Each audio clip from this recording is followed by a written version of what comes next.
is being offered for the actions of Elliot Rodger. Gloria Allred says it's the mental illness of male chauvinism. As a columnist in the UK Guardian, and says that Elliot Rodger is not crazy by today's standards, that he is all of us. Someone, what's her name? Jessica Valenti. That's right. He was driven by sexism, and his ideas are not crazy by today's standards, regardless of his mental health issues. He's all of us. Greetings, folks. And Time Magazine, big story on their website.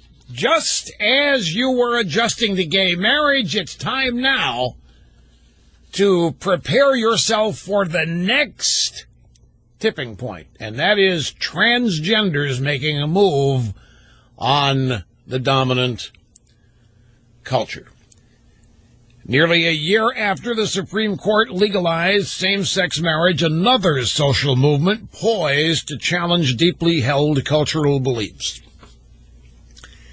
And this is the Supreme Court ruling, if you recall. Antonin Scalia said, look, if this happens, you can forget about it. Gay marriage is next, and then whoever wants to marry somebody else is probably going to be following that, and there's going to be no end to this. And so here we go, the transgender tipping point. Time Magazine, all in favor of this, by the way. I don't know what the grievance is yet that the transgenders have, but they'll find one. And they will keep, poking. They'll whatever it is they want. It's going to be, they're discriminated against. It's unfair. It's unjust, and so forth. And America just is mean to the transgender community, and so it's going to be. They're just going to keep coming at you, folks.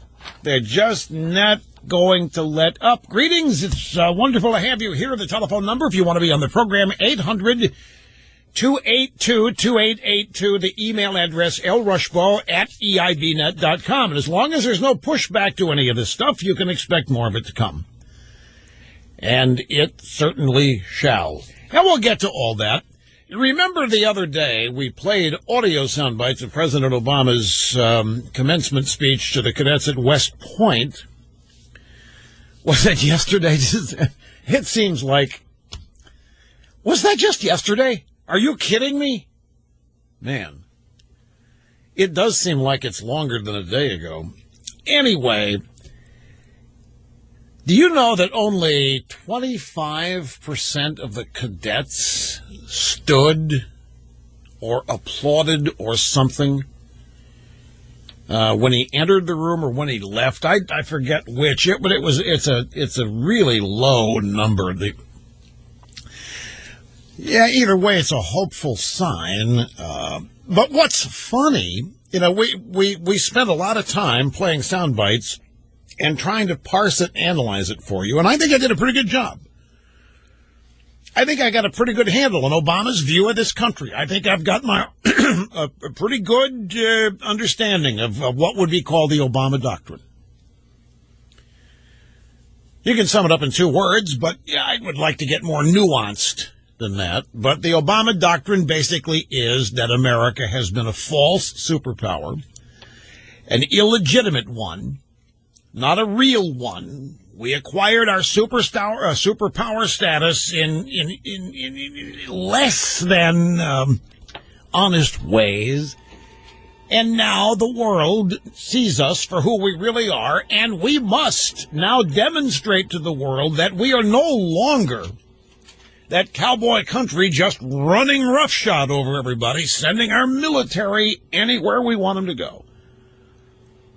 Now, I can get a little bit more nuanced and detailed than even that, but the sum total of the Obama doctrine is that there's nothing exceptional about this place, and what everybody thought was exceptional about it was misguided because this country has got too much baggage to ever be considered exceptional. And we need to apologize and acknowledge that we're aware of that now to the rest of the world so that we will be seen with more friendly eyes.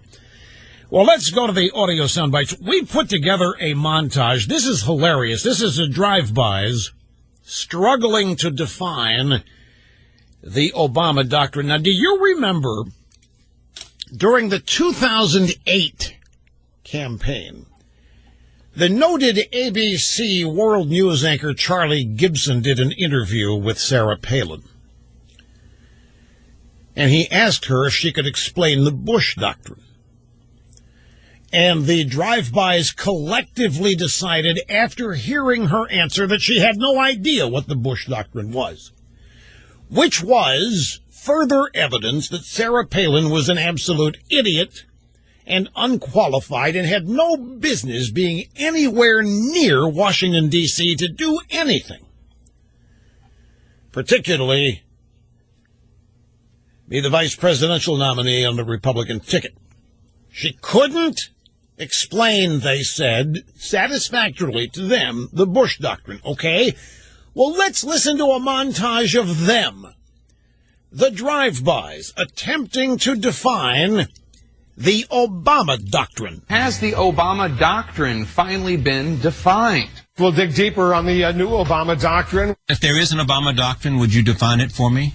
I don't know that I have a bumper sticker. Obama doctrine, neither too interventionist, nor isolationist, nor military focused, nor not military focused. What do you make of the so-called Obama doctrine? The Obama doctrine, a new balance between force and caution. What is the Obama doctrine? Speak loudly and carry a soft stick. What the hell is the Obama doctrine? That's not the Obama doctrine. Unconnected, ad hoc decisions, and that's the Obama doctrine.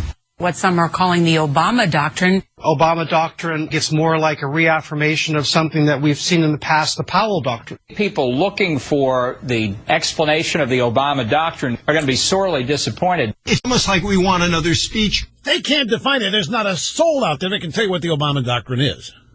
It is absolutely hilarious. These are the same people that told you and me that Sarah Palin was an absolute glittering jewel of colossal ignorance because she couldn't explain the Bush doctrine. Can any of you explain the Obama doctrine? I can. I'm going to take another stab at it. It's real simple. I got to be very careful here. That's the reason why I'm tiptoeing. I mean, I could say this, and leave no doubt, but I'm going to tiptoe around it. I'm going to get there. Don't sweat it, but I'm going to get there. What? What were you going to... Of course it's weakness, but obviously, like that Cheney, we've got the soundbite coming. He was on Hannity last night. It's the weakest president in my lifetime. Yeah, no doubt. Why? You got to keep drilling down. Oh, yeah, okay, he's the weakest foreign policy. Is it because he's unqualified? Yeah. Is it because he thinks America deserves him? He does. He has a chip on his shoulder about this country. How he was raised. It's how he was educated. Look, when a guy writes in his own book that his first job out of college in a law firm, he thinks he's in enemy territory because he's at a capitalist organization. It should tell you something. When a guy tells you he wants single-payer, socialized health care, it should tell you something. When the guy assumes office, and even before he assumes office, apologizes for America in several foreign policy speeches, it should tell you something. And to me, it said a lot. The Obama doctrine is it's based on the fact that he's got a chip on his shoulder about this country from the moment it was founded. In his mind, and you've heard me say this before, it was unjust. It was immoral. It codified the supremacy of whites and the rich and the elites at the expense of minorities, people of color, and the poor. It was a rigged game from the outset, a system designed to keep the elites, and the rich, and everybody else with nothing. It was a country that grew and expanded and became powerful by virtue of its illegitimacy. And it grew and expanded by virtue of not liberating the oppressed around the world, but rather going around the world and stealing the resources from other parts of the world and bringing them home and using them as our own. And of course we could become a superpower if we were going to be thieves. They never used those words, but this is what he believes. This country superpower status was never truly, honestly deserved. It was, and we were a superpower, but we didn't deserve to be, because we never, or we frequently, what would he say today? We frequently abandoned our values, and we forgot our roots, and we behaved in manners of our enemies. And so now this country has to be brought back down to size, because you see, to the modern American left, America, the superpower, was not real. If it was illegitimate, it wasn't deserved, so it's not real. It's just like they say that the 20 years of economic expansion started during the Reagan years. That was a quirk of fate. That wasn't real. A real America is all of the misery and inequality and discrimination that existed before that and has now returned. This is the real America. This is the new normal. This is what it is. America's glory days of the past were simply not real because they derive from illegitimacy and immorality. And as such, we didn't really deserve it. So the Obama doctrine is America needs to be cut down to size. The Obama doctrine is America is not anything exceptional. America is no better. America is no different than anywhere else in the world. And it's a mistake to think that we're better people. And that's what he thinks people are saying when they talk about American exceptionalism.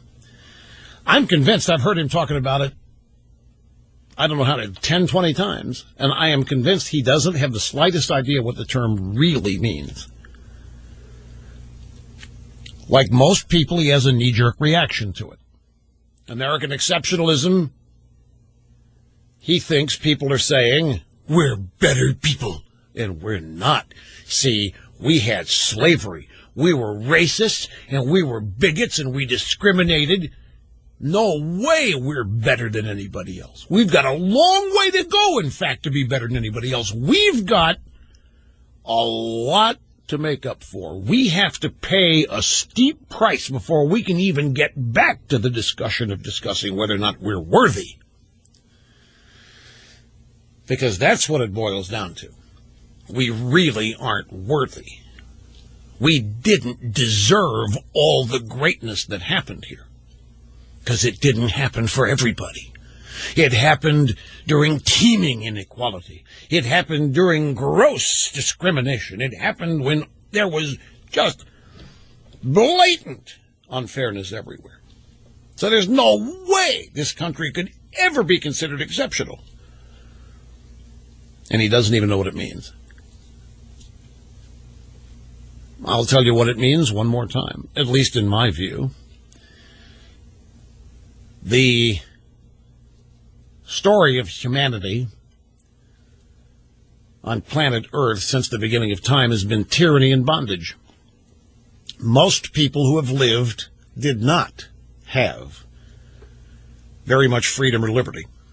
They did not have the right to own property, and they certainly didn't have a whole lot of economic opportunity. The vast majority of people who have lived on this planet have had really hard lives, lived under tyranny, authoritarianism, dictatorship, you name it.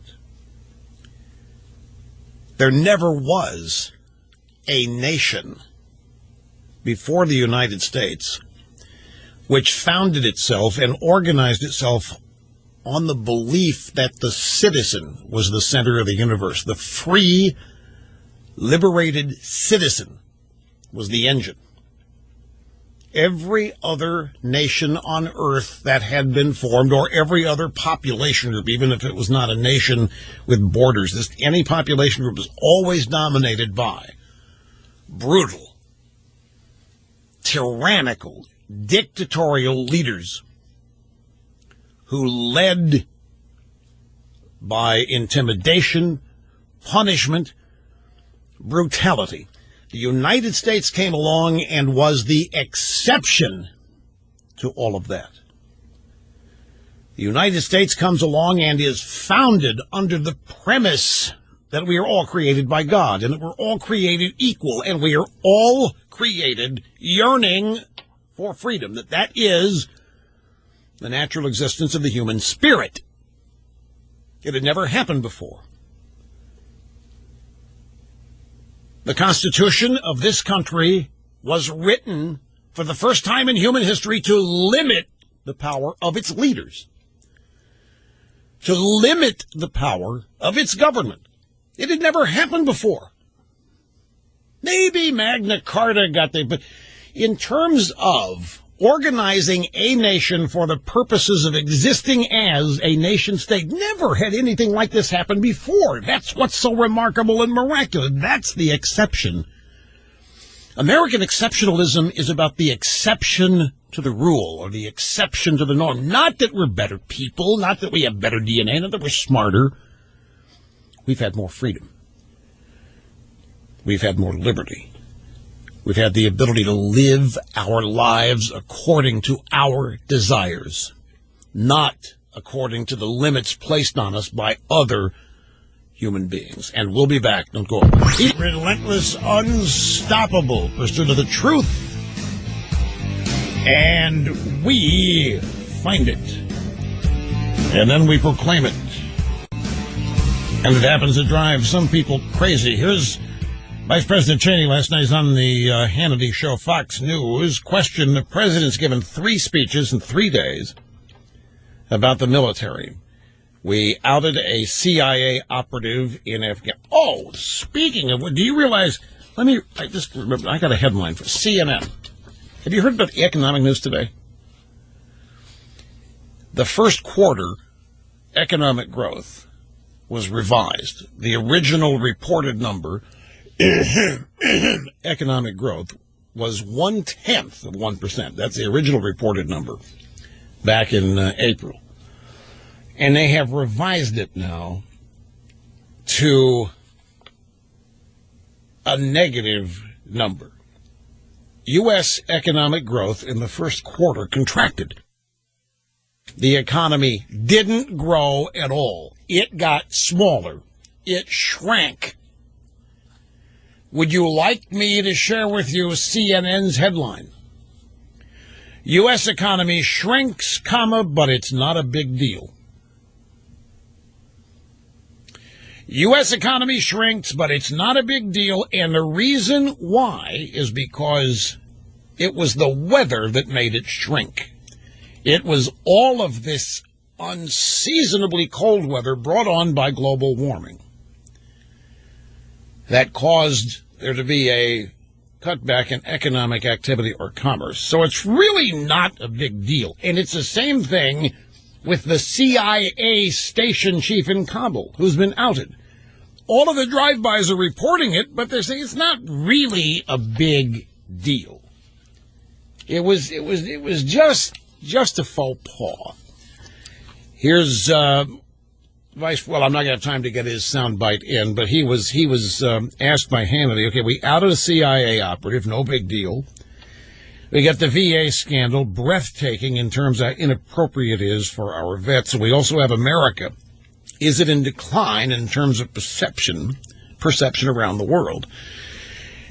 And I'll let you hear what former Vice President Cheney replied when we get back, but he basically says that this is the weakest president in his lifetime, and he is being charitable when he says that. This is the station Dayton turns to first. A trip through the Middle East spending several days talking with folks I've dealt with all the way back to Desert Storm, they all are absolutely convinced that the American capacity to lead and to influence events in that part of the world has been dramatically reduced by this president. Right, and I would like to add that this is not accidental, folks. This is not due, as some would want you to believe, even on our side, to incompetence and not being prepared for the job. I mean, clearly there's some of that, but this is not coincidental or accidental or just happening. If you have the courage to properly identify the president's view of this country and then put him in the Oval Office, free reign to do whatever he wants to do, if he believes this country is, whatever term you want to use, paper tiger, unjust, immoral, whatever, if he thinks this country needs to be taught a lesson or two, then he's going to see to it that happens. If all these people around the world see somebody they think is indecisive, American capacity to lead, to influence events, say in the Middle East or anywhere else, been dramatically reduced by this exactly, on purpose, doesn't think that we have any legitimacy. Who are we? When he was once asked, many times actually, about American exceptionalism, well, of course I believe in American exceptionalism, but I'm sure the people in the UK think that they're exceptional. And I think the people in France think they're exceptional, too. And this is the way he swats it away as being meaningless. Well, everybody thinks they're cool, but there's nothing special about us. He probably actively believes, who are we to tell anybody in the world what to do? And you might be of the same mindset in a way. I mean, look at the reaction we got to the bring back our girls hashtag. There are a lot of people who call here, it's none of our business. What the hell, Rush? What are we supposed to do? Send troops everywhere? No. But you see, it boils down to leadership. Precisely because of our exceptionalism, precisely because we, the United States, are the exception in humanity, we have thus been thrust into a role of leadership where liberty and freedom are concerned. And fighting for it everywhere also buttresses it here. We never have been isolationist. It has always been a tenet. I mean, this really is the first. Maybe Woodrow Wilson would be the first. But in our lifetimes, this really is the first president who thinks that that's all just a hogwash. Freedom and liberty, it's up to anybody. It's not our job. It has no effect on our freedom, what's happening elsewhere in the world. And who are we? Who are we? In Obama's worldview, and not just his, but a lot of leftists, we're dictators ourselves. We dictate. I can't tell you the number of times I've heard leftists and Democrats criticize this country for imposing freedom on other people. Imposing our way of life. Who are we to impose our way of life? And see, I've never thought freedom is an imposition. I've always thought of freedom as liberation.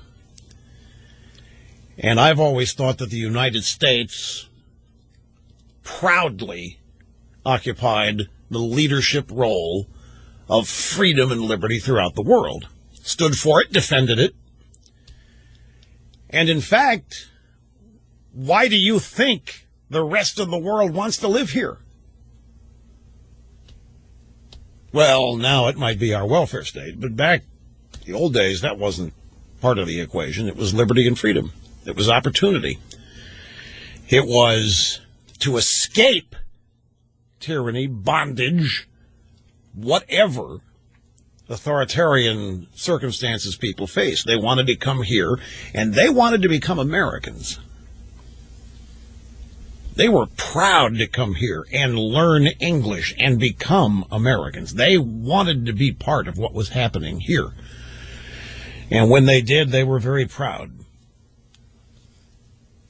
That assimilation is something that's long since ceased to occur throughout much of immigration. It's not totally abandoned, but in much, particularly the illegal immigration, assimilation is not even a factor. It's not even something we require anymore. But the president, the rest of the world looks, he's content to let people, whatever they want to do, wherever. It's not our job. It's not our job. We don't have the moral authority to tell anybody what to do, what not to do. That's his view. We just don't have that. We've never deserved it. We never earned it. The fact that we were pretending to be more moral and superior to all these countries around the world, we never had that right. That's the Obama doctrine. And we are weak, perceived weak, because we simply are not an ally anymore when you get down to brass tacks. Let me grab a quick phone call before the big concussion summit today at the White House. Obama used his power of convening. He actually referred to his convening power to bring in 200 people to discuss concussions in American sports. See, he really cares. He really cares. There's all these great intents. He wants to save people, protect people, but then he doesn't when it comes to foreign policy. No, he doesn't think we have the authority to tell countries what to do. We don't have the moral authority to stand up for what we believe in. It really comes down to that. He does not believe we have the moral authority to stand up around the world for what we believe in, because what we believe in is nothing special. Don't doubt me on this. But he relishes the authority to tell you and me what to do, and his wife relishes the authority to set the national menu.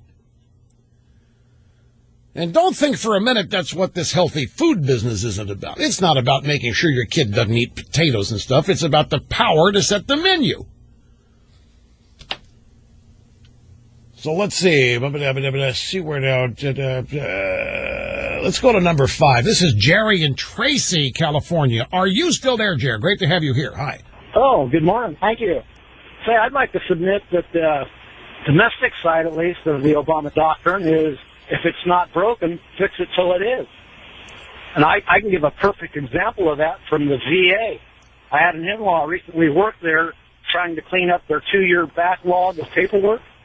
There was in private practice, there's a one-step to go from one procedure to the next. The VA had 7 steps. While he was working, cleaning this up, the bureaucrats in Washington decided 7 steps wasn't good enough and went to 21 steps. Well, yeah, the VA, not really. Well, everybody knows what's going wrong with the VA. The Obama doctrine, in terms of foreign policy, that would not include the VA, but still, that's what you wanted to talk about, so that's okay. As far as the VA goes, there's a formula out there that, once again, doesn't solve anything, but it makes people feel better, and it makes people feel like they've done something, and it makes them feel like they've taken a step to fix something. And now everybody's getting on this bandwagon of firing Shinseki. Well, fine and dandy, go ahead and fire Shinseki, but that's not the solution to this. Shinseki's just doing this idea that it's just a formula. Okay, the head's got to roll, and so Obama is going to demonstrate that he is on the case, going to fire Shinseki, if he does. And we're going to look at the firing of Shinseki as though it's something substantive that has happened. It's going to change what's going on in the VA, and it isn't.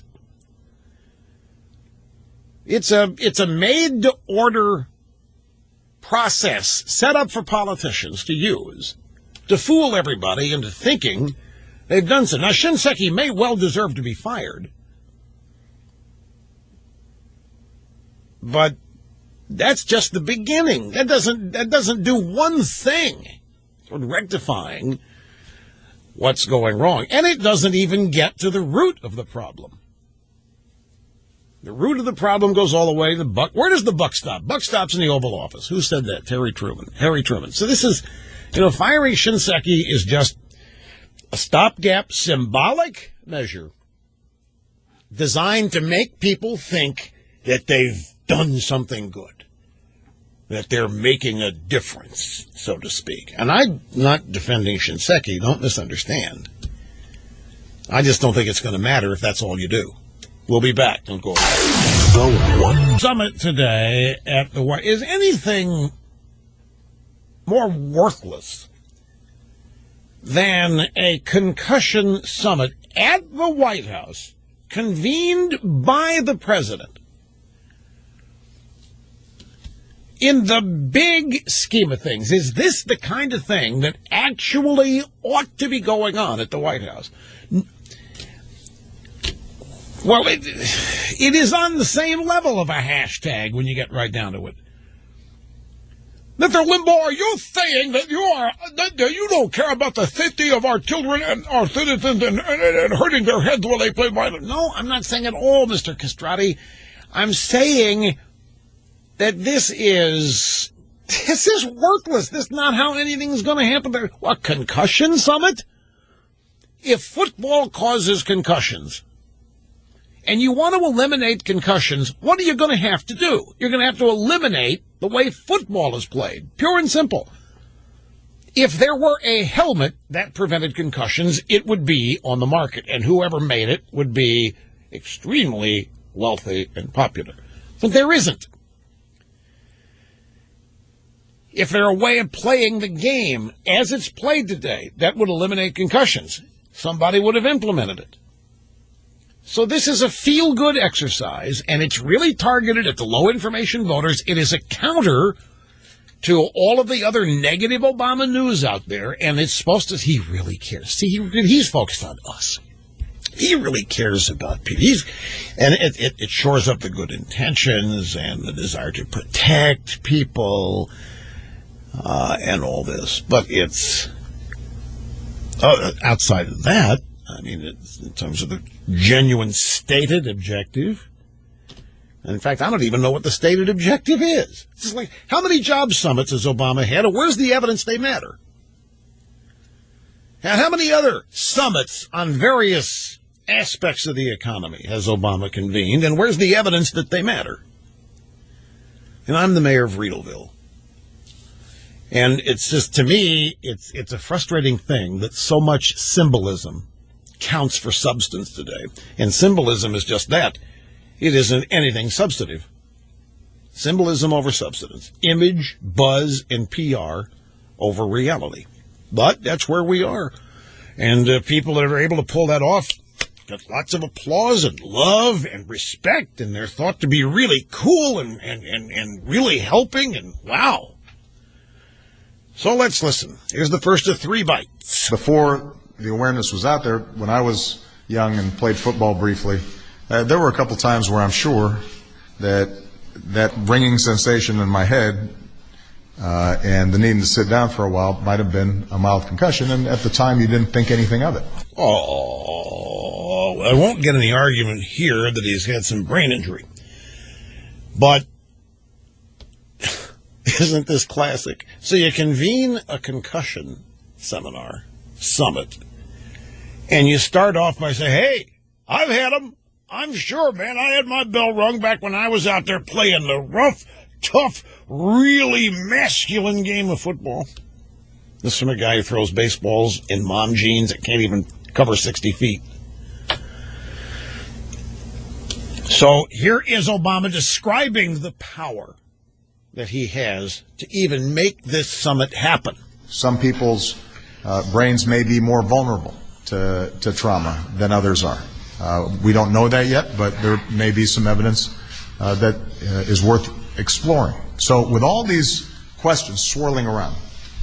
As a parent and as a fan, and in discussions with a lot of other parents and fans who happen to be in this White House, we decided, why not use our convening power to help find some more answers. Man, is this really good? Folks, future is so wonderful. Look, some people's brains may be more vulnerable to trauma than others. We don't know that yet, but we're still going to convene the summit to find out. Is this not great? I mean, all these people that play organized sports can rest easy now. They have full confidence. Keep going, because in Washington, they're going to fix the concussion problem. I just think it's wonderful. I guess it's great. Why don't they tackle every problem this way? This is so cool. They're gonna, you know what? By the end of the day, the concussion problem is going to be solved. Here, one more bite. What today's about is to give parents the information they need to help their kids compete safely.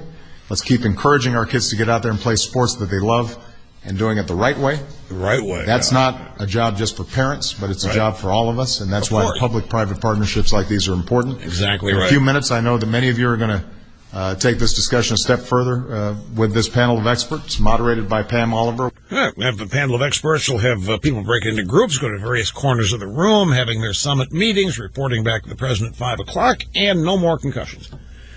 And we're going to tell parents how to do it the right way.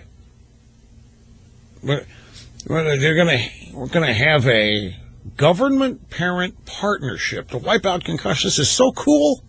This is so, man, I just think it's so great. I love it. Rush Limbaugh, simply amazing on the EIB network.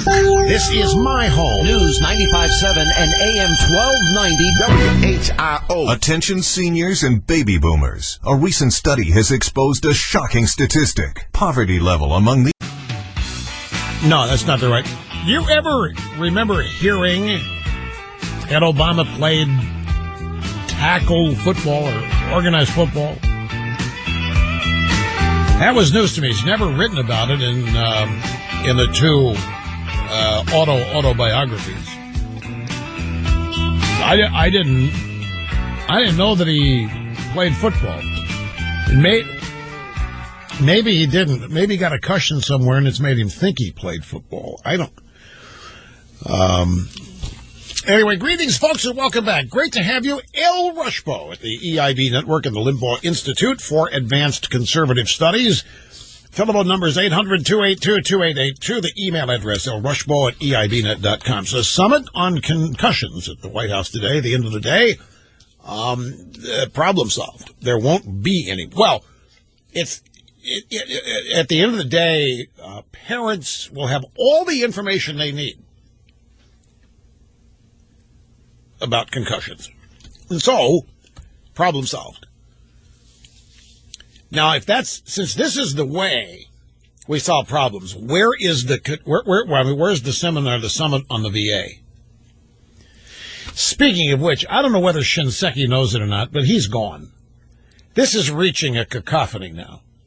The demands that Shinseki quit, and that if he doesn't quit, the demands that Obama replace him. And the reason, everybody's looking for a scapegoat. Everybody in Washington is looking for the easiest way that they can say they're doing something about this. And that's why Shinseki's going to go. It's the Washington way. And once momentum on this kind of thing builds, and once the media starts calling on it, particularly when a Democrat is involved, when the media starts demanding you resign, what that means is, Eric, you've got to go in order to save Obama. You've got to take the fall here. You have got to take the fall for the movement. You've got to take the fall for the cause. You've got to take the fall for the regime. You've got to take all the oxygen out of the room yourself. You've got to take every ounce of the hit on this. And you watch, once they announce that Shinseki is leaving, however that's made to happen, either a firing or resignation, it won't be long until you start seeing stories about how the VA problem's not being addressed, and we're getting progress, and we're on the road to getting it fixed. And that's why they need a scalp. Oh, gee, you can't say that. That's why they need a scapegoat. Well, they do. That's what I've been around long enough to know how this formula works.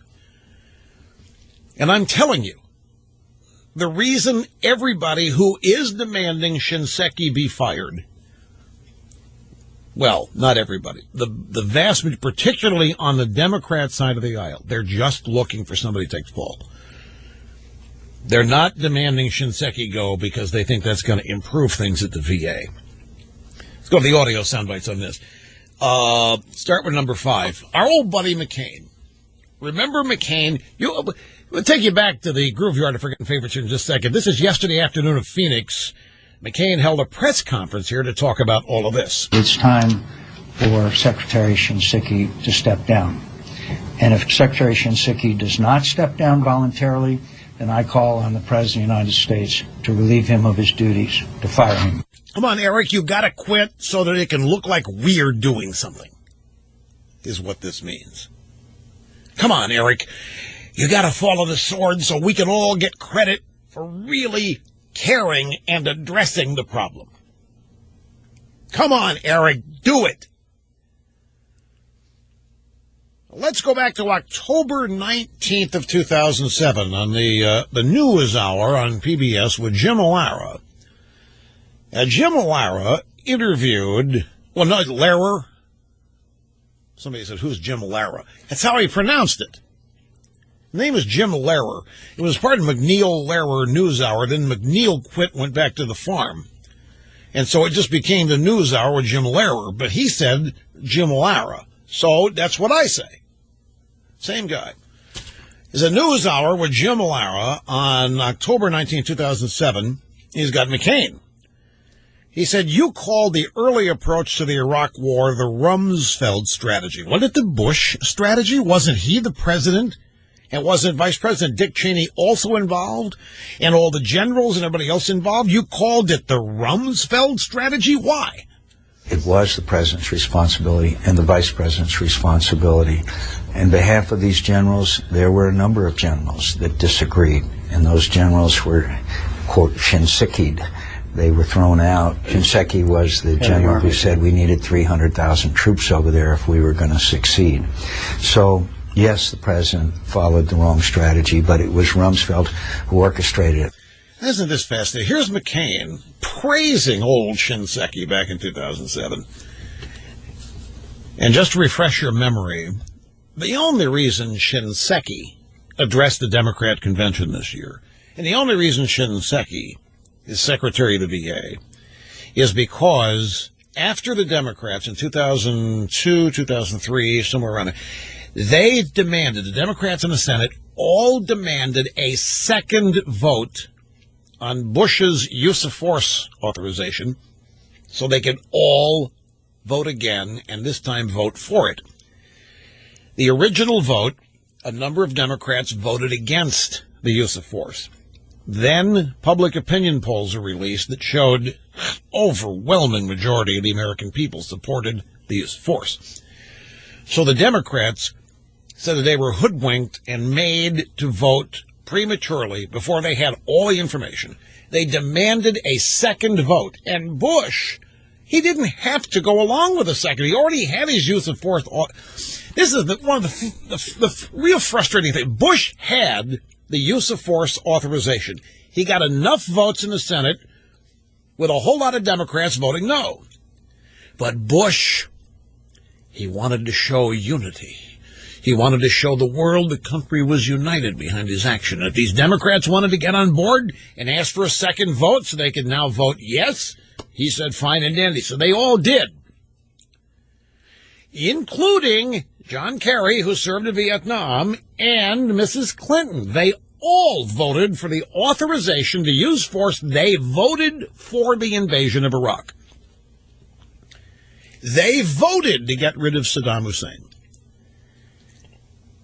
Not long after, a lone voice was heard in opposition, and it was the voice of Eric Shinseki. And he at the time was wearing the uniform.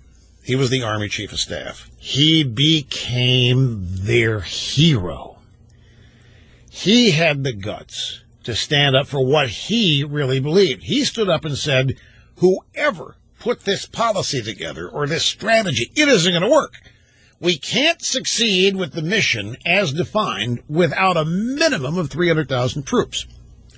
This provided cover for every Democrat, including Kerry and Mrs. Clinton, Dan Feinstein, all of them who had voted a second time to authorize the invasion of Iraq. They were now able to rally behind Shinseki, and he became a hero to the left.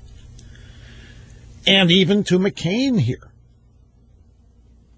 And back in 2007, Shinseki, from 2003 on, might have been 2004, but Shinseki, oh man, he was the guy. And so that's why he's the VA. This is payback.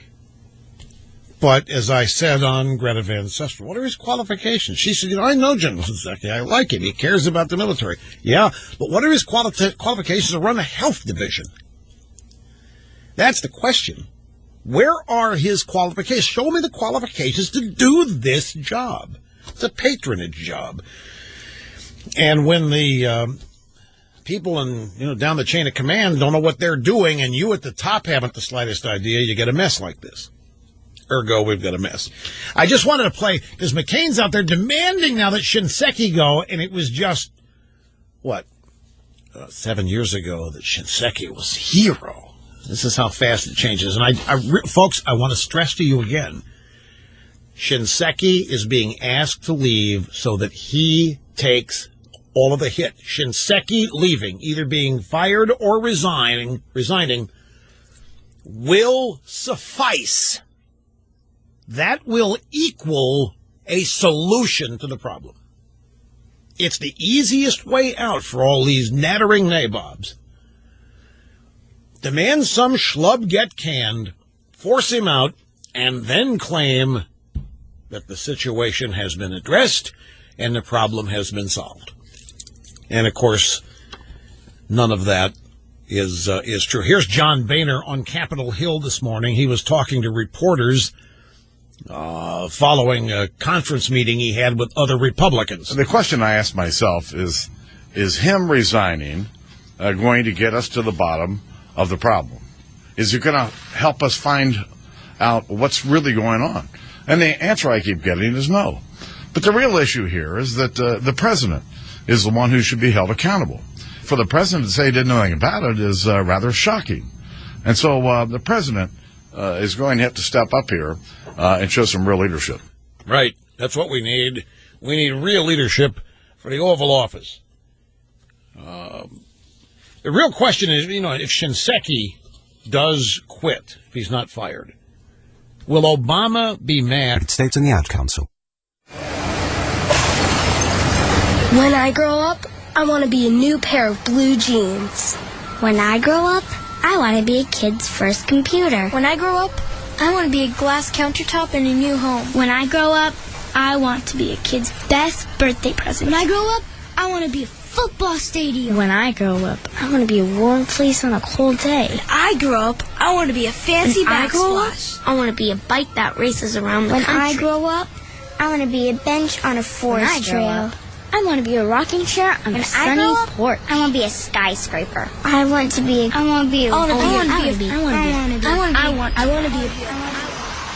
When I grow up, I don't want to be a piece of garbage. And if you recycle me, I won't be.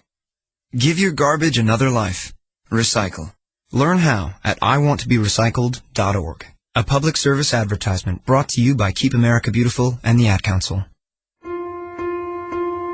Over the past 50 years, SCORE mentors have helped more than 10 million small business owners succeed for free. Starting business can be incredibly confusing. SCORE really helped me steer the course. Whatever the business, there's a SCORE mentor that has the experience and know-how to help you reach your goals. SCORE mentors are serious business experts. Whether you're a startup or an existing business, SCORE can provide the perspective and advice that ensures success.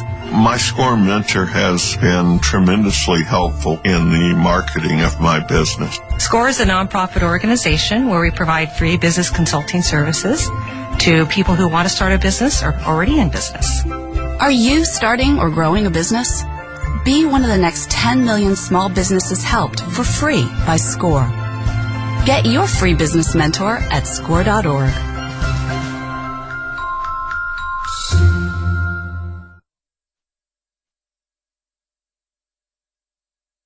As a derisive term all over the place, and so we don't really appreciate it. We would rather be called trans or trans people or trans men or trans women for sure. All right, I thought it was cool and hip. You're telling me it's like the N-word, except do you all use it amongst yourselves? In certain contexts, like I will use it when I'm talking about the way somebody else sees me. Yeah. Like I'll say something like, they don't want a tranny working there. Well, how do people know you're a tranny? Well, a lot of them don't, and that certainly leads to part of the problem. You know, people have this fear that they're going to get attracted to somebody who turns out to be a tranny. And one of the things about being transgender is that kind of whatever somebody's sexual preference is, you're not it. You know, gay men don't want to have anything to do with effeminate types, and straight men don't want to have anything to do with people that have got, you know, wrong plumbing or wrong history. And, you know, lesbian women are interested in certain things that just never going to be the same, no matter how much surgery you have. Yeah. So that definitely is a problem. People often think that I'm going around trying to trick people, and so I will often, if I'm going to a bar... Well, okay, so you're a transgender. How would you trick somebody? What are they afraid of? They're afraid that, well, you know, again, from their perspective, they're afraid that I'm going to present as a real woman and trick them into having sex. I mean, that's what you see on Jerry Springer. But at some 3 times point... a week. Okay. At some point... even if you do trick them, they're going to find out that they've been tricked and it's not going to work, right? I mean, if they think you're a guy, but you're not, at some point they're going to find out if they have to try to have sex. Well, a lot of times people have oral sex or anal sex in the dark, and that's the kind of thing that you see. Oh, that's right. I didn't even think of that. Yeah. I didn't even think of it. Oh, you're right, because everybody, has. Oh, gee. You know, there was a scene, there's this cartoon show about a family that they have a dog that plays a person. And the dog who plays the person accidentally had sex with somebody that he didn't know was a post-operative transsexual. And when the dog finds out, the dog barfs for 30 entire seconds of the cartoon. Is that Family Guy? Yeah. Yeah. Oh, I can see where that would be insulting. I can see where that would really, really upset you. And so we're operating in that kind of environment. Right now I'm living in a weekly rate motel because nobody will rent me an apartment. Nobody will have me in a kind of a roommate situation. Well, then they have to... Well, wait a minute. Then they have to know then. Well, don't you know from my voice? Well, no. You're not going to trick me on that. No. We continue to monitor news, weather, and traffic in Dayton's only 24-hour newsroom. This is News 95.7 WHIO. What a gorgeous mosaic our audience is.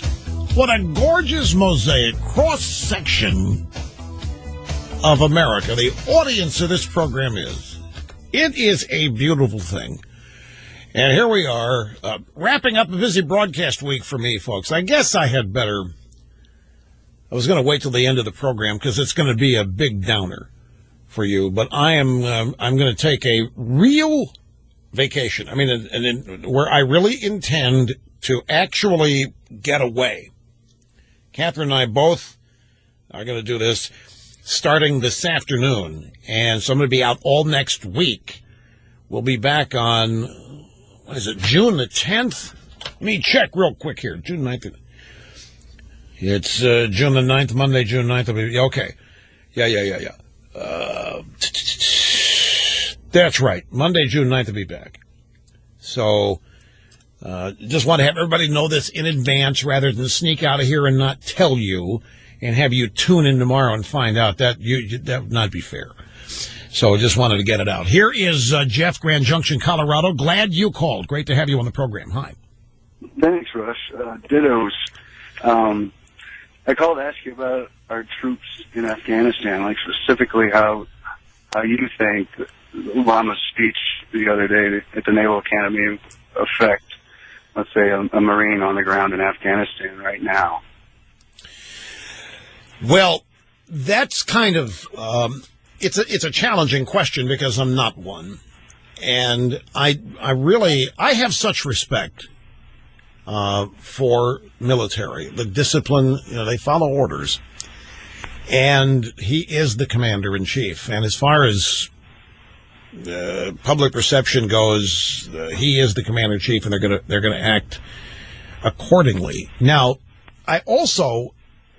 I'm telling you, I'm in awe as I grow older of the military. But Catherine, I'll just share you something. The best way to describe this is to give you an actual example. We watched Captain Phillips, the movie, on TV the other day, which was about the Somali pirates hijacking the Maersk, Alabama. And I have to tell you, at the point in the movie where the Navy shows up to deal with the situation, we're standing up and cheering. And there's not a whole lot in America right now. I'm going to shoot you straight. There's not a whole lot that happens in this country that makes me stand up and cheer. Not nearly as much as there used to be. But the U.S. military does.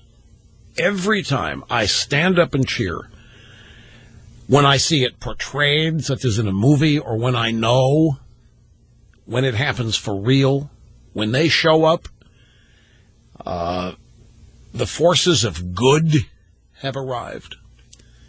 I mean, the essence of the good guys are on the scene, and I swell with pride. That's why when I listened to the president's speech at West Point, I cringed, but I'm not active duty military or retired, not military, period. So all I can do is judge the same way you did, and that is I saw tepid applause. I didn't see a whole lot of enthusiasm. I didn't hear a lot of inspiration. The sound bites that we had, the portions of the speech I heard, sounded like the president was making excuses for the country's past again.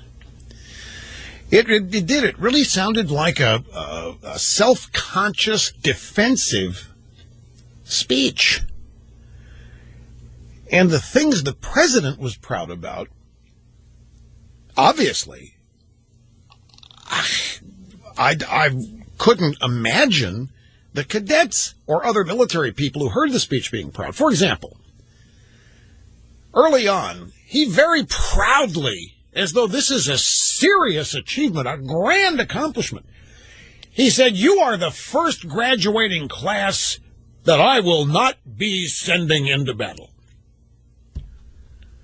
And we had a caller yesterday who made the point, well, fine and dandy, but this is what they're trained for. They come out of their lieutenants, if I'm not mistaken. They're officers in waiting, and they are trained for this.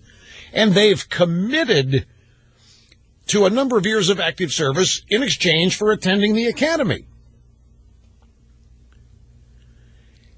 And for the commander-in-chief, look, nobody wants war. Don't misunderstand. It's not that everybody can only judge the effectiveness of the military by virtue of how they do in combat. I know full well the power of deterrence. I know, for example, that you have a large force, hoping you'll never have to use it, that you build giant weapon systems as deterrents, hoping that you don't have to use them. Just the fact that you have them will deter enemies.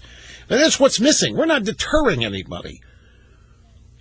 We've got the ability to project more power than the world has ever known, but it is apparent to everybody that we don't have the will to project that power.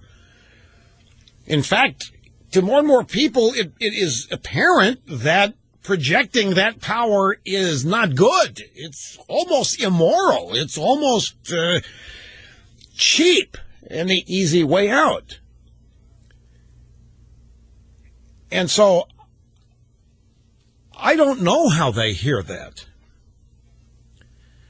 We'd have to ask them. And you know, some of them would, you know, if they have anonymity, would probably tell us the truth about how all of this affects them. But remember their oath and what they're sworn to do. They are sworn to defend and protect the country no matter what.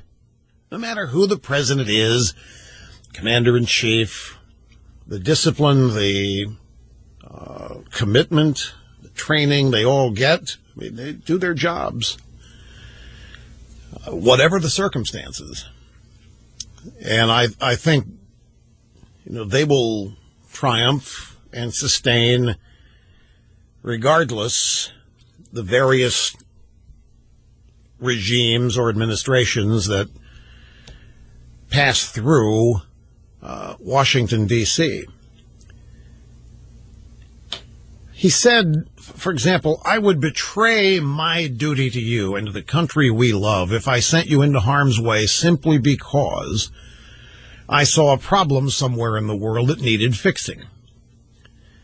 So, no troops to Syria, Nigeria, Chad, the Congo. I mean, what are our national interests there? You've sent troops to those, well, not Syria. The argument is right now boots on the ground. A lot of the anti-Obama military people that are speaking about it are trying to go to great pains to tell everyone, look, we're not saying we need to send military troops everywhere. We're not saying we need to have boots on the ground. So even the people disagreeing with Obama's foreign policy are trying to make it clear that they're not just talking about sending the military everywhere. What they're talking about is an attitude that's missing. Cheney called it weakness. And it is. I think it's lack of interest. I really think it really boils down to lack of interest. This isn't, that's not, he's not there for it. He's there to reform this country domestically and fix whatever he thinks the problems are since it was founded. He's there to make the Democrat Party a permanent majority no matter what else, and the heck with any of this other stuff. All it is a distraction. And he's got to act like he cares. And he's just not that good at faking it, folks. That's my assessment. You get right down to it. I appreciate the call, Jeff. Thanks much. I made a note to ask. We had a transgender caller on the program, the last caller in the previous half hour, named Tina. And Tina had misunderstood something I said. She thought I was speaking when I was reading something from Time magazine. So Tina was a little irritated and wanted to explain things to me. And I ended up saying, no. I have great respect, appreciation for tranny. And she told me that that's not cool, that word is kind of like the N-word, that only transgenders can use it, and they don't do it very much. And at that, I made a note to ask her a question because she was still talking, and I covered the note up with a piece of paper, and it's a salient question. Does that mean trans fats? I mean, how do you react when you hear people talk about trans fats? But I never got a chance to ask. So hopefully I will have an opportunity to ask that, clarify whether or not that's offensive, because we don't want to use it if it's... Speaking of which... What is the latest on this Redskins business? I've got the, here it is. This is from the Politico. After getting the support of 50 senators last week, the groups behind the push to change the Washington Redskins name are now appealing to new faces. Every player in the National Football League, the Oneida Indian Nation, and the National Congress of American Indians, which are leading the Change the Mascot campaign, are sending a letter asking the players in the NFL to take a stance against the Redskins name. Wait a minute. Congress of American Indians. I thought that was an offensive term. Well, I guess it's kind of like the NAALCP, the National Association of Advanced Liberal Colored People. It's the traditional name of the organization, so they can use it. Just like the National Congress of American Indians. But if I were to say American Indians, whoa, that'd be a problem, right? That's the way they said it in the Westerns when I was growing up. But I realized now that was very insensitive and insulting. And the Indians in the movies acted that way, too. They were never happy. So the National Congress of American Indians they're leading the charge here to get all the NFL players to do what? Well, they're sending letters to the teams, and they're tweeting directly to the players with the hashtag. Oh, it's a hashtag campaign. That's right. Right side of history is the hashtag, the Twitter hashtag. So now they're bringing out the big guns. No, they're trying to get I think what they're heading towards here is they're trying to get some players to boycott games against the Redskins. That's where they're ultimately headed. They want to get some socially conscious players refusing to play against it in the NFL, against a team that calls itself the Redskins. Why else send a letter? I mean, what would the end result be? Well, it was not just consciousness raising. They were actually, well, when they bring out the hashtag, you know they're bringing out the big guns. You know what I read today? I think it was Cindy Adams in the New York Post. And she either wrote it herself or she was reporting somebody else's advice. And the advice is that if you go to a hotel, you check into a hotel and something's wrong, you don't get the right room, or the room isn't good, or the services aren't what you were told, or anything goes wrong, don't go to the front desk. And do not waste time arguing with anybody at the hotel. Just go to Twitter and post a tweet about how rotten X and X such a hotel is, and it will be changed instantly. That's what the advice was. So that's why I see now they're bringing out the big guns on this Redskins business. They've got a hashtag here, right side of history. They've tried talking to Snyder. They've tried talking to Goodell to talk to Snyder. They've tried to go to the other owners to talk to Snyder, to talk to Goodell. They've tried talking to Bruce Allen, the president, the CEO, general manager of the Redskins. That hasn't gotten them anywhere. So now they're going to big guns. Time for the hashtag now. You know, I'm sure it was a last resort. That's right. That's right. They are going to go to players who use the N-word against and about each other on the field to pressure the Redskins to change their name. Exactly right. But, well, no, that's not the fact. The effective, Snerdley, you're not getting this. The hashtag. They should have done this first. But they tried all the other direct appeals. Now, essentially, they're trying to enlist this massive number of low-information Twitterverse people to get this thing done. No, they'll never. One thing about the left when they get on, they never give up. There is no permanent defeat once they decide they want something. The Redskins' name is going to be changed at some point. Well, I don't know when, and I don't know under what circumstances, but the Redskins' name is going to get changed. And I predict to you sooner rather than later. Show me where the opposite is happening in this country. Show me where they're not getting what they want. Show me. What you give me if you think that they're going to lose this fight to get the Redskins to change their name, show me where they're losing such fights. Show me who's even pushing back. Snyder is one of the few all over the country who's even pushing back on such an effort.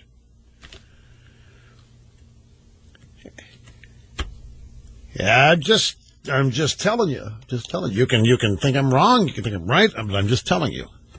I'm using intelligence guided by experience. No, I don't know what the new name is going to be. Foreskins? We got you covered? I don't know. But it's not going to be... maybe some tech blogger wrote this. I don't know who... They're talking to a nerd about it. It's on CNN. What does this mean? Nerd lust can feed misogyny. What is nerd lust? There apparently is an op-ed out there. That's all I know. I don't know who wrote it, and I don't know where it is. They're talking about it on cable news right now. And I just saw the little Chiron graphic go by. And as always, my insatiable curiosity is piqued here. What is nerd lust? Lust for nerds. Who does? Who lusts for nerds? Lust by nerd lust is lust by nerds. Okay, so the nerds... well, it still doesn't make sense. The nerds are lusting for what? Oh, wait a minute. The nerds are lusting for women. Okay. This is an op-ed out there that said nerds lusting for babes and then getting rejected feeds misogyny. And then the nerds kill women. And that's what life in America is like for women. Okay. Thank you for helping me out. I didn't realize we were talking about lust by nerds. The way it's written up there, I thought it was lust of nerds. And I don't know who does. No one is right. So, which is, well, here's the point. Somebody just said to me that nerd girls like nerd guys. The problem is, do nerds admit that they're nerds? See, that's always remember my band, The Ugly? Make it voluntary, The Ugly know who they are. Sometimes they don't. And so well, I know there were Nerds Get Even movies, and all that. And there have been various periods where being a nerd was cool, but it never sustains itself. If nerds were cool, they wouldn't be nerds. They get rid of the name, by the way. So, anyway, it is... what, did you find it? Is that what you're... all right, let's see. Where it is. It's by the guy that's on... all right. Now it makes sense. It's by a guy. Yeah, Arthur Chu. Wasn't sure for a while. Nerdy guys aren't guaranteed. It's in the Daily Beast. It's Tina Brown's liberal publication. Here's how it starts. Nerdy guys aren't guaranteed to get laid by the hot chick as long as we work hard. There isn't a team of writers or a studio audience pulling for us to triumph by getting the girl. So we get mad and we hate women, and we then resort to violence. Is the thinking. Nerdy guys aren't guaranteed to get... nobody's guaranteed. Nerdy guys aren't guaranteed to get laid by a hot chick as long as we work hard. There isn't a team of writers or a studio audience pulling for us to triumph by getting the girl. So they don't... okay, so the guys have said movies and TV shows never have scenes where the nerd gets the babe. Doesn't happen, right? And so the nerds are revolting, getting ticked off, getting mad, ended up hating women, and then disaster happens. Well, okay, let me then go to this other piece. This other piece is in the UK Guardian. I mentioned it earlier in the program. Jessica Valente. The hashtag #YesAllWomen reveals the constant barrage of sexism that women face. But still, some say that Elliot Rodger's killing spree had other motivations. When will we admit that our society is misogynist? Look what's happening here. So we have a male nerd writing that male nerds become misogynist when they're rejected by babes. That's in the Daily Beast. Across the pond in the UK Guardian, we have a woman, Jessica Valenti, asking, when will we admit our society is misogynist? Elliot Rodgers' California shooting spree is further proof that misogyny kills. Elliot Rodger was a misogynist, but is that all he was? Okay, so her theory is that he was driven by sexism. And you know what she says if you read the piece? That this guy, Elliot Rodger, he really wasn't all that crazy by today's standards. He's pretty normal. And that's what this woman wants you to believe, because this woman wants you to believe. Remember what we had yesterday? Not all men are brutes, was the op-ed piece yesterday. Not all men are brutal. Not all men are brutes. Not all men are predators. But every woman faces it every day. That is the female experience in America. That every day a woman faces the possibility of being brutalized, objectified, hated, pummeled, harmed, hurt, injured. And this is our society today. It is a misogynist society. And here's how her piece begins. Women have had enough. The stares, the butt grabs, the little comments. And now this. A man writes a 140-page misogynist manifesto before killing 6 people, and yet still women are called hysterical for insisting this tragedy was driven by sexism. Regardless of Elliot Rodgers' mental health issues, which we still don't know much about, his ideas were not crazy by the standards of the world today. They are the norm. So says Jessica Valenti. So you see, folks, this is liberalism in action. They thrive on this.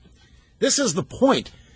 Take the absolute worst aspects of any society or culture and put the people in those events, make them the biggest victims, and then claim this is what America is.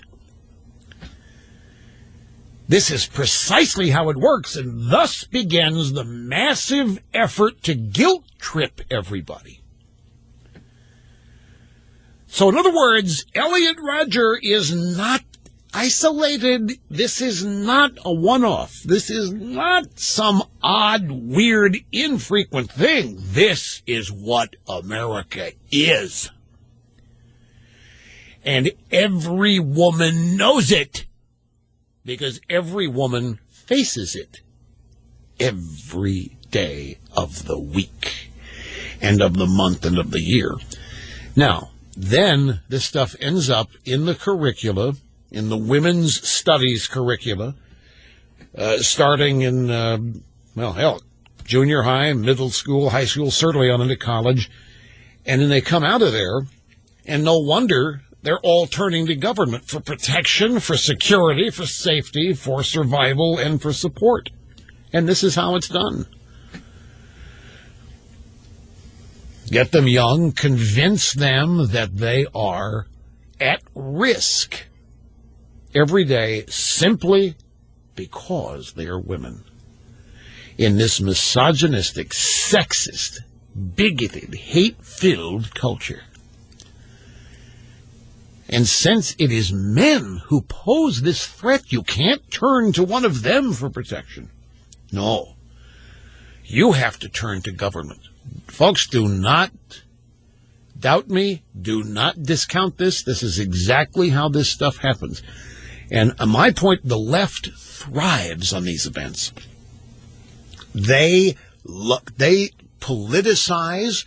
I mean, every crime that happens is an opportunity for them to politicize it, to plug it in to not only their agenda, but to what they claim is their worldview, and then force policy based on it. So while you're you're channel surfing on TV, and you see a nerd on TV who says that nerd lust can feed misogyny. And you go, what's that? You stop and think about it. Then you read from the UK a woman who says, hey, this guy was not abnormal. This is exactly what our culture is about. This is why women are at risk each and every day. And then you find out.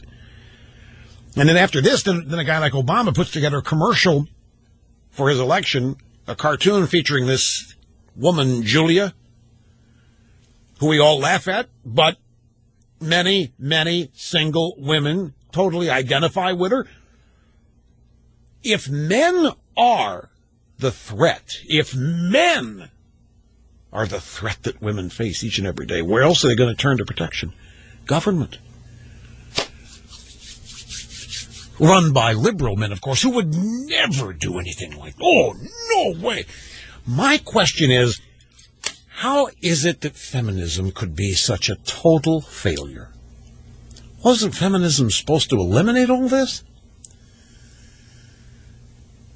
Feminism has to be one of the biggest failures of all time. If this is the normal state, if this is the attitude and the circumstances under which women must get through each day,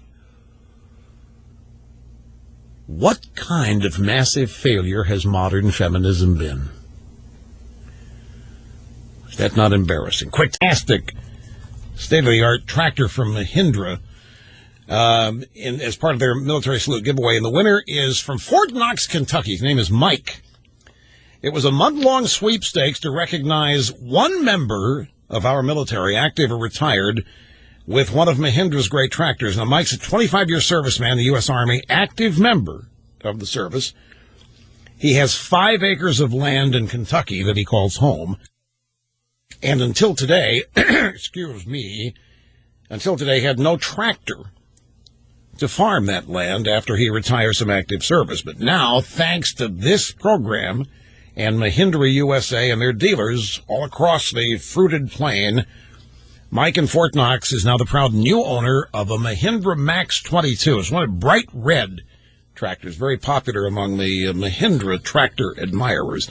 And his wife, Geneva, is who nominated him, and like so many family members and friends did for other active and retired members of our military. They just regret they can only have one winner. But it's what it was, and it is Mike P. of Kentucky. So we just wanted to congratulate him and let him know that his 5 acres are now going to be no problem, thanks to his wife nominating him and Mahindra tractor. Okay, the firing of Shinseki has been delayed, apparently. This afternoon, the White House, the press secretary Jay Carney's briefing. The AP correspondent, Julie Pace, said the IG report on the trouble at the VA that came out yesterday was quite scathing, Jay. And since it came out, the several Democrats have called for Secretary Shinseki to step down. And I'm wondering, if the president continues to have confidence in Secretary Shinseki's ability to lead the VA. The president was extremely troubled by that preliminary report. Oh, yeah. As the president said, Rick Shinseki has performed overall well as secretary on issues like homelessness, right, on the GI Bill, the 9/11 right, GI Bill, right, and on working with us to reduce the backlog. Oh, a lot of success there. Put his heart and soul into this thing, and he's taken it very seriously. That's quoting the president. Yeah. When it comes to the current situation, the inquiries and the investigations and some of the allegations, the president wants to see the results of these reports, and he, as you know, right, made clear that he believes there ought to be accountability once we establish all the facts. Okay, so here's what's going on with this. You recall that when Obama first heard about this and got mad, he demanded an investigation about how bad it was, even though everybody already knew. Then it didn't take a couple days, a week, whenever he got the initial report, and he was really mad then. He was extremely troubled with the preliminary report. But overall, Rick Shinseki's done well on issues like homelessness, the GI Bill, the 9/11 GI Bill, and working to reduce the backlog. As I said, a lot of success there. And he's put his heart and soul into this thing and taken it very seriously. So he's troubled, but Shinseki stays for now. And all that means is, the longer they hold on to Shinseki, the more it's going to look like a solution when they finally cut him loose. That's all this means, because he's gone, folks. That's the only way all these people demanding he be gone can be said the problem solved. The only way. Remember, liberalism never fixes anything. You're not supposed to examine their results, only their intentions. And Shinseki being forced out shows their good intentions. So that will happen. The longer they wait, and the more backup they have with the IG report, the more it will be made to look like a solution. Carney was asked why only Democrats who are vulnerable in their reelection have called for Shinseki's resignation. And that's true. The only Democrats demanding Shinseki go are those who are vulnerable on their re-up. So right now, Obama is using Rick, like that, isn't it? Eric. Rick Shinseki is a human shield. That's his role right now. Shinseki knows he's gone. He knows it. He knows, just like Sebelius knew she was gone. They know. And everybody knows that once he's gone, problem solved. Because the problem never is solved. It's solved by showing how much we care. And getting rid of Shinseki will show we've really, okay, now we're serious. All right. And that'll be it. Here is, look at this. Rachel, 12 years old in Pittsburgh. Hi, Rachel. I'm glad that you called. Welcome to the program. Hi. How are you doing today? Good. How about you? Well, I am great. I am fine. I'm leaving on what I hope will be a real vacation after the program today. I'm going to miss this, though. I always do, but I'm still looking forward to it. So I'm glad you got through today, because it's going to be a while before I get back. Me too. I really wanted to tell you that I just absolutely loved both of your books. I read them for my my language arts. I do homeschool, so we do it on the computer, and I just loved sending in my teacher, and I was just so happy to read them. Well, that is so sweet. That is just, that is, you have moved me. You're touching my heart. I can't tell you how happy it makes me to feel that you like them. Because that's obviously the point. That's the objective. That's so great.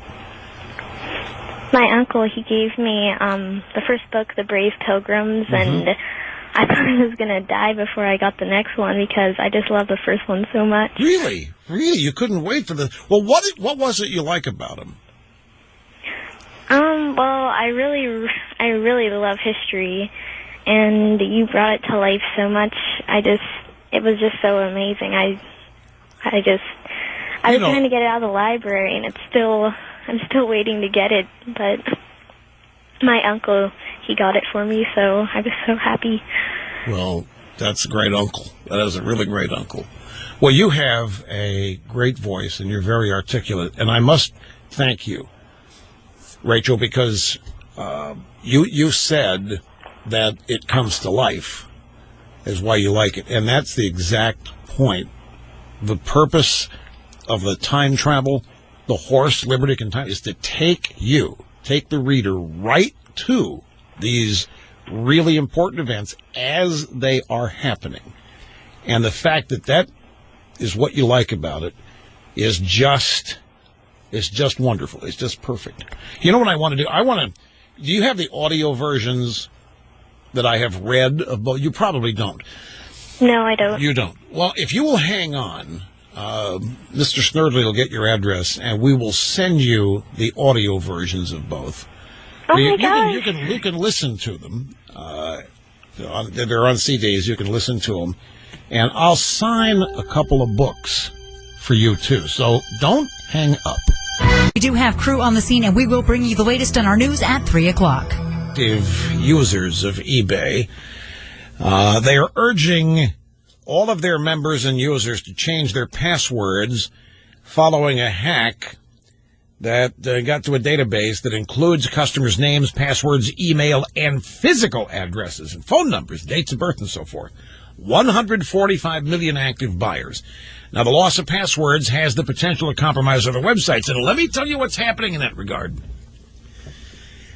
And Apple, by the way, insists that this is nothing to do with them, that iCloud has not been hacked.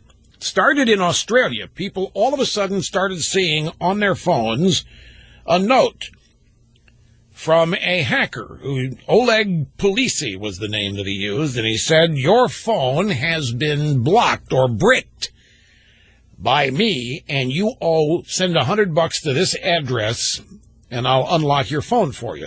They're using the Find My iPhone feature. Apple has a really cool way to prevent theft of iPhones. If your phone gets stolen or you lose it, you can brick it remotely with Find My iPhone. But if you use the same password at iCloud that you use in eBay, and they found your password on eBay, then they can try it, and perhaps this is what's happened, and it's spread now to the United States, L.A. This is not just eBay. If you're in eBay, if you're one of these 145 million using eBay, and use the same password and ID for iCloud or your Apple ID, this could happen. It's a little bit more vulnerability than what I'm describing, but this is how they're getting to Apple customers. This is the point. Apple hasn't been hacked. eBay has. And if you're using the same password both places, then this could happen. It's a mess. It's an absolute mess. You don't even... The ransom is $100, and there are ways around it, but you lose everything on your phone to get it back. You have to reset it to factory brand new, which is nothing on it. And you better be backed up. That's a whole other thing. Now, the best way to protect yourself against any of this kind of thing is LifeLock. When LifeLock has this data and anybody starts using it surreptitiously, they alert you. That's how you find out. In most cases, you'll find out before the hack has been completed, or the theft, or the fraudulent use of one of your credit cards, or whatever. Because LifeLock has the absolute best identity alert system going. All you have to do is become a member, and it really doesn't cost much. And if you use my name when you become a member, they'll knock 10% off of it. So don't wait. Call 800-440-4833 and become a LifeLock member. Just mention my name, and as I say, slap 10% off of it. 800-440-4833, LifeLock. You remember Douglas Wilder, the former governor of Virginia, who's probably as well known for something called the Wilder effect. The Wilder effect, he's African American. And when he was running for office, the polling data, how did it go? The polling, right, I think that's right. The polling data showed that he would win by a much larger margin than he actually did. And it was called the Wilder effect. The Wilder effect is respondents lying to a pollster about a black candidate so that they will not think they're racist. So a pollster will, a respondent will tell a pollster, oh yeah, I'm voting Doug Wilder. So that the pollster will think that the respondent's not a racist. But then he doesn't really vote for Wilder. That's the Wilder effect. So now Doug Wilder is a teacher. He's teaching millennials about how great government is, and he's disappointed. He was on Neil Cavuto yesterday on Fox, and Cavuto said, Doug, the White House is launching a probe into the outing of a top CIA official. So you add to that the ongoing VA investigation into Benghazi, the IRS. What is taking Washington so long to button these scandals up? I mean, people say it's just kind of how government works. We do have a lot of these investigations going on. What do they prove? The thing that bothers me, Neil, and I teach at the Wilder School of Government and Public Affairs at Virginia Commonwealth University, and I see in my students a lack of real appreciation for government. I see it in people that I speak with on a regular basis. see it and sense that people are losing hope and confidence as to whether government does exist and work for them. That's bad. And we have got to do something to change that. Now, I find this fascinating. He's teaching millennials at the eponymous Wilder School of Government. You know what eponymous means? It means named after him. Like the Rush Limbaugh show is an eponymous title, named after the host. So the Wilder School of Government, he could get a job there. He got a job at his own school. And he's teaching government there at the Virginia Commonwealth. He's got these millennials in there. And they don't have any real appreciation for government. I see it in people I speak with on a regular basis. People losing hope and confidence as to whether government even exists and works for them. Now, I think I know what's going on. Particularly with millennials. They're all either incurring a lot of debt or they've graduated and have a lot of debt. They don't see a whole lot of career opportunities out there. They see a contracting, shrinking economy. They don't see people getting raises. They don't see this bountiful opportunity. And they are losing faith. The sad thing is they're losing faith in the country, when in fact they should be losing faith in the current policies that have created these circumstances. Everything that we are living through now is the result of policy. It is not the George Bush economy anymore, contrary to what the left would like their students to believe. We're now into 6 years of Barack Obama. This is the Barack Obama economy. And I tell you, he's right. I cringe when I hear these millennials say they lose faith in the country. Or, as Wilder says, they lose faith in the government. What they need, and I don't mind people losing faith in government. If you lose faith in government, you're going to have to rely on yourself. That could be a positive. But when you lose faith in the country, that's not good. And it's not accurate. We are living through an economy that is the result of policy decisions. We're not living through an economy that is corrupt or collapsing because of capitalism, which is what the left wants these kids to believe. See, they think that Obama's he's as upset as they are. He's really trying hard. He's really working. He's fixed this, but not even Obama can. Oh, it's so bad, not even Obama can fix it. 6 years and he's been trying. He's working so hard for us. And they're losing faith in the country. And that is A, wrong, and B, obviously bad. Now, Wilder is never going to tell them that what they really are upset with is current policy. They need to be told that. His students and every other student needs to be told, if you're down on their future, if your future's looking bleak, it's because of policy that has been implemented.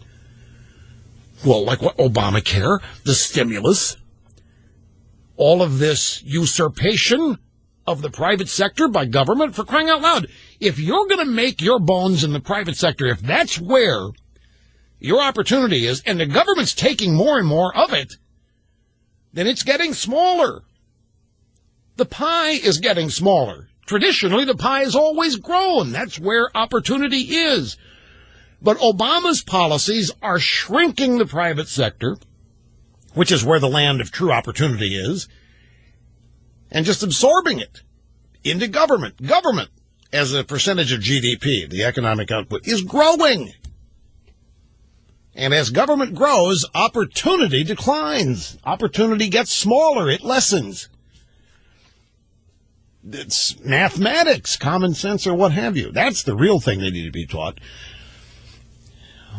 I know Wilder it's going to tell them, and everybody else is going to tell them, it's Republicans obstructing Obama. And Obama's working so hard. He's got so many good ideas. He really wants people to do well. He work hard and pay off in this. That's the old American dream. He's really so hard. He really cares. He's working so hard. Look, he goes out and makes all these appearances, and you can see he's working. He's really rolling up his sleeves. He really cares, my God. He's really hurt. He's really bothered. He's working. There's so many powerful forces aligned against. That's what they're being taught. And there's nobody pushing back on Obama. There's nobody pushing back. He's getting what he wants. The things he doesn't get are because... Therefore, a woman today can't turn to men for protection, security, safety, what have you. There's only one place to go. The Democrat Party. The party of government. The one place that actually cares for women. Like Bill Clinton and the soccer moms, for example, and Michelle Obama and what your kids are eating. Because the Republicans and everybody else, they're just predators. And you have to be safe. You can't count on them. But government, Clinton, Obama, that's your answer. The center of the radio universe. Right.